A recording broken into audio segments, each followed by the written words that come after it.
साथीहरु नमस्ते। म अलि अस्ति नै आएर तोरी छरेर गए, आउनै पाइथिन, पानी पनि लाउन पाइथिन। आज आएको त ढकमक्कै फुलेर पहिले भइछ।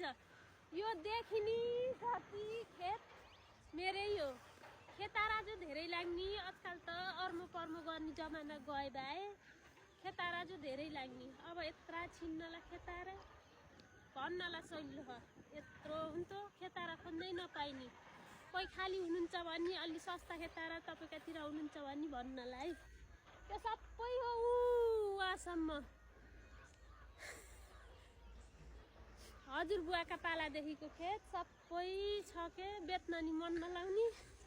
बुवा आमाका पालाको के हजुरबुवाको पालाको भएर बेच्नै मन लाउन्न। किन्न त गराक त कति आउँछन् बेच्नै मन लाउन्न। बेच्छु भन्छु ढकमक्कै फुलेर पहिले भइछ। यो देखिनी